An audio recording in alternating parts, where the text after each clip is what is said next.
This video is about personal financial blueprint. This is the only financial blueprint that you will ever need to be able to achieve your financial destiny. First thing is you need to identify where you are now and where you want to go as your destination. You need to have a financial blueprint or a roadmap.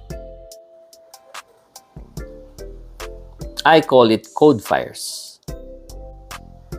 It stands for C stands for cash flow management, D for debt management, E for emergency funds, F for family lifestyle, I for income continuation, R for retirement, E for education, and finally S for savings. So from point A to point B, you need the different steps called Code Fires. The first step is cash flow management. The basic formula is income minus expenses is equal to savings or cash flow. The standard for cash flow is savings should be greater or equal to 25% of your income. The next would be debt management. There are two goals. You need to zero out all your credit card debts, pay all the debt soon as possible. The next one is your debt to income ratio should be less than 30%. An example would be your monthly income is 100,000 per month. The amortization is 25,000 per month. The debt to income ratio is 25,000 divided by 100,000 or 25%.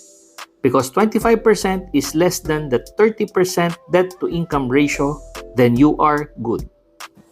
The next one is to build your emergency funds.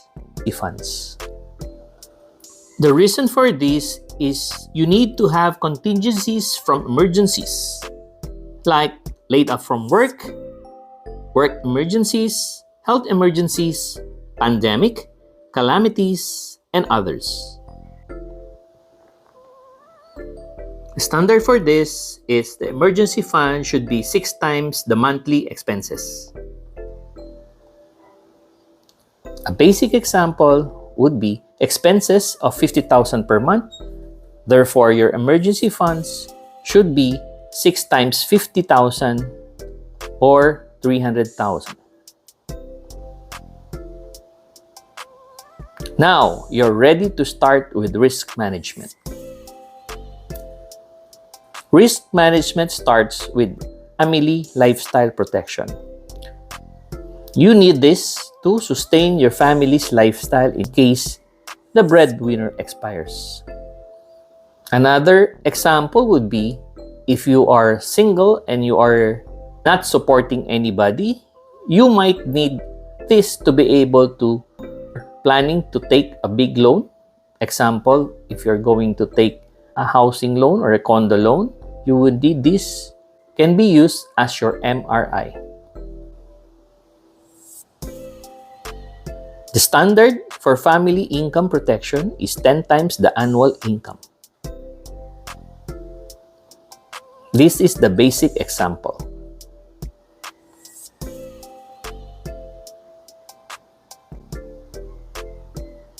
Next would be income continuation.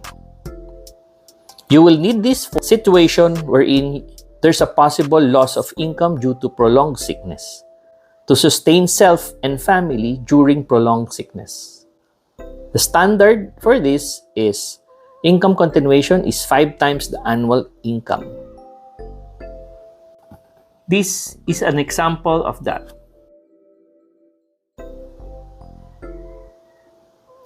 Next would be retirement fund.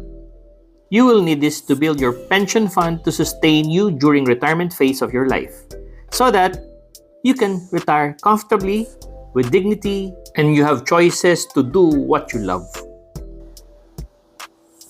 The standard would be 100% coverage of your pension goals, starting on the day of the retirement until life expectancy assumed at 85 years old.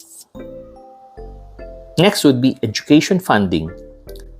You will need this for your child's education or if you want to fund your higher educational goals. With dignity, the standard would be 100% coverage of your education fund need. Last would be savings. Savings for life milestone. Examples would be dream house, dream vacation, wedding, capital needs for business, and others. The standard would be 100% coverage of life milestone goals. In summary, to be able to achieve your financial goals, you will need financial blueprint we call code FIRES, cash flow management, debt management, emergency funds, family lifestyle, income continuation, retirement, education, and savings. Next steps would be to save this video for review purposes and to share this with people you care. Third, click the link below to know your financial blueprint. Thank you.